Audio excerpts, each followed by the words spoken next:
Mink, inicialmente queria um comentário seu sobre essa tragédia no Rio Grande do Sul, que, pelo jeito, devastou a economia do Estado. Eu conversei ontem com um deputado lá do Rio Grande do Sul, Leonel Hadi, ele deu um depoimento muito forte, né, falando, e hoje eu também acompanhando as reportagens de hoje, muitas plantações destruídas, a economia foi muito afetada, né, então são coisas que, apesar que vão produzir mais sofrimento ao longo dos próximos meses. O presidente Lula liberou R$ 1 bilhão para investimentos, mas, enfim, qual a observação que você pode trazer para a gente aí sobre isso? Olha, Miguel do Rosário, eu estou acompanhando atentamente essa desgraça e verifiquei várias coisas. Primeiro, a hora agora é de solidariedade, sem dúvida nenhuma. Eu já contribuí, estou botando nas minhas redes para as pessoas contribuírem, dei até como fazer isso, o Pix, da Ação da Cidadania, né, do nosso companheiro Daniel de Souza, que é filho do nosso querido e saudoso Betinho.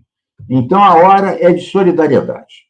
Agora, não podemos achar que isso não era previsível e que muitas medidas deixaram de ser tomadas. Isso é importante para pensar no futuro. Até porque, infelizmente, não foi a primeira e não será a última. E todos os grandes especialistas de clima dizem que isso só vai piorar. Esses eventos extremos, eles vão ser mais frequentes e mais intensos. Então, vamos lá. Há um relatório de 2015, elaborado pelo Sérgio Margulhes, que é meu amigo, e pela Suzana, depois eu digo o nome dela, né, Suzana Natália, vou ver o outro nome dela. O que diz esse relatório de 2015?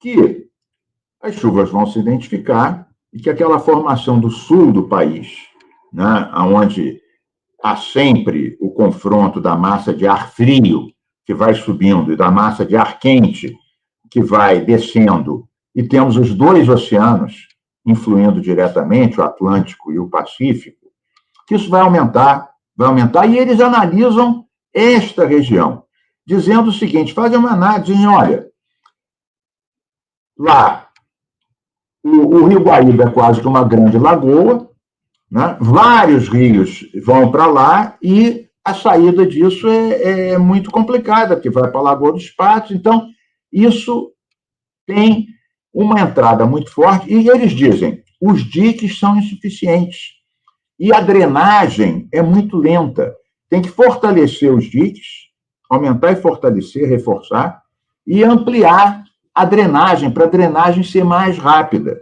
Isso eles escreveram em 2015, há 9 anos atrás. O que acontece? Em 2020, houve uma revisão do Código Ambiental do Rio Grande do Sul. 45 artigos foram suprimidos ou diminuídos, ou seja, tiraram proteções ambientais.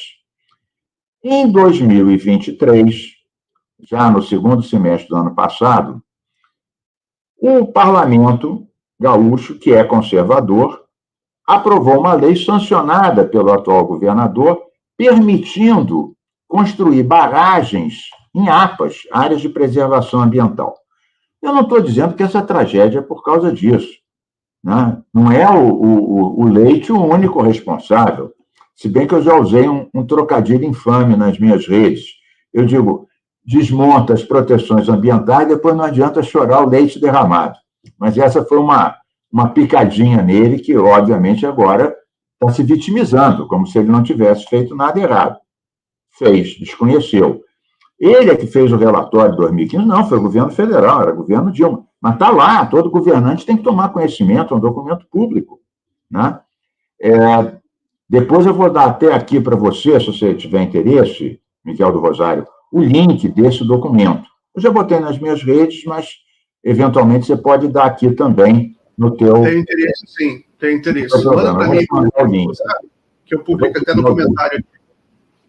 Agora, para concluir o comentário, e deixar você depois fazer outras perguntas, isso não é só do Rio Grande do Sul. Vou dar um exemplo aqui do Rio de Janeiro. Eu fui secretário do Ambiente. Teve a desgraça de 2011, Petrópolis veio abaixo, morreu até muito mais gente. O que a gente fez? Nós contratamos com dinheiro do FECAM mapeamento de risco de quase todos os municípios.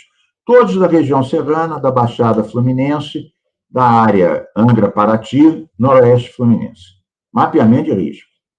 Depois do mapeamento de risco, os planos de contingência. Resumidamente, o que são? Diz, olha, em vista desse mapeamento de risco, tais e tais casas têm que ser relocalizadas. Tais encostas têm que ser reflorestadas. Tais rios ou canais têm que ser desobstruídos, dragados. Então, isso é o plano de contingência. O que muitos prefeitos faziam?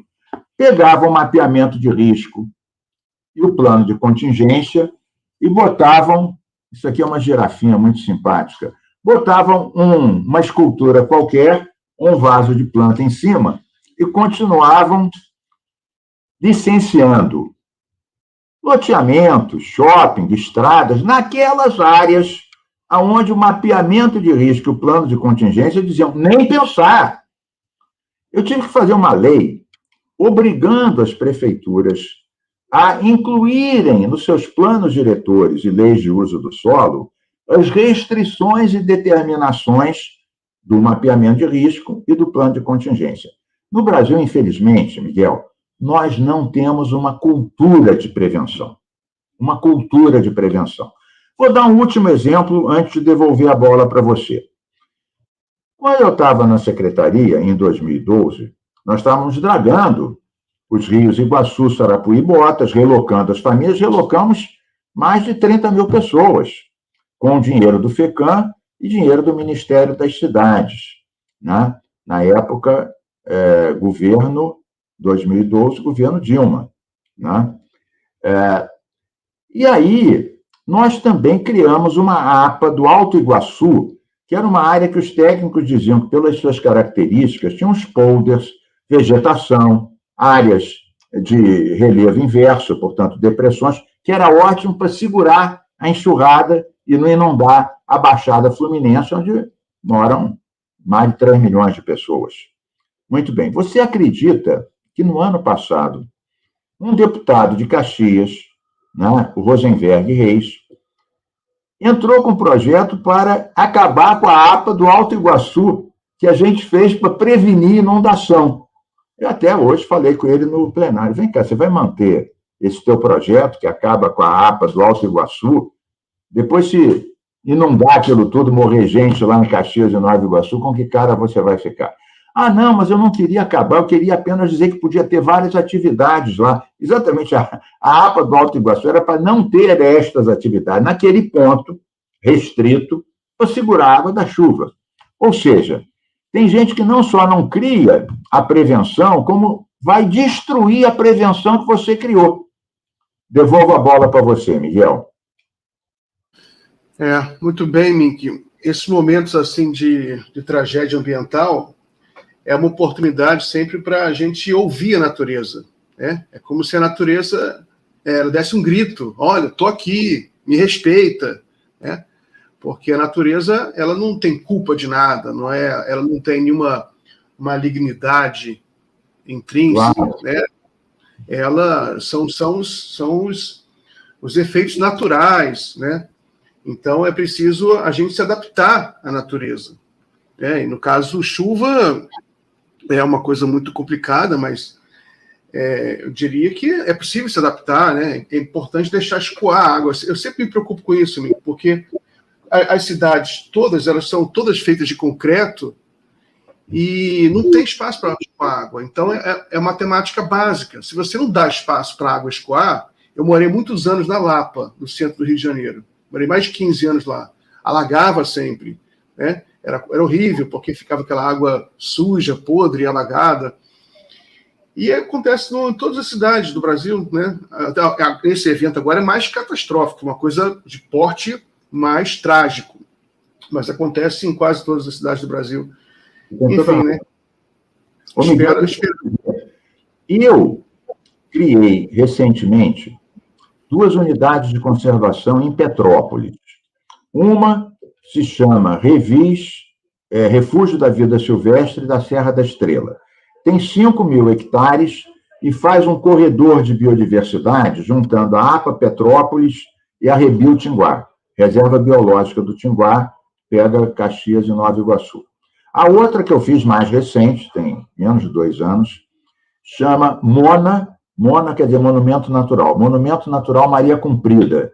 Pega a área de Secretário, Araras, Vale das Videiras, várias áreas de Petrópolis. Nessas 2 unidades que a gente criou, a Mona Maria Cumprida tem 8.500 hectares e a Revis da Serra da Estrela, 5.000. Por que a gente criou em Petrópolis? Exatamente, porque em Petrópolis, em 2011, teve o maior desastre com perda de vidas do Rio de Janeiro, um dos maiores do Brasil.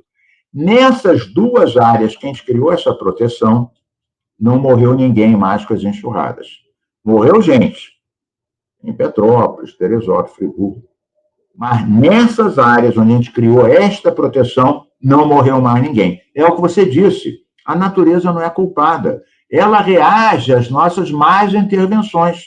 Então, a gente tem que conhecer o efeito da nossa intervenção. Isso significa que você não vai mais construir casa? Não, vai. Você não vai mais ter indústria? Vai ter.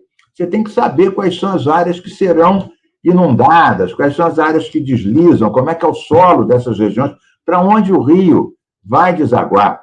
Quando eu estava falando hoje com os deputados sobre isso, eles falam, Mink, esse negócio da lagoa, como alargar? É impossível isso, no caso da Lagoa dos Patos, né, para ampliar a velocidade da drenagem. Eu falei, por outras razões, em obras de recuperação ambiental que a gente fez na Lagoa de Araruama, que pega 6 municípios da região dos lagos, né, nós criamos um parque, lá, Parque Estadual da Costa do Sol, e para trocar a água da lagoa com o mar, para melhorar a qualidade da água, entrar mais peixe, nós duplicamos a abertura do canal de Itajuru, que ligava a lagoa ao mar.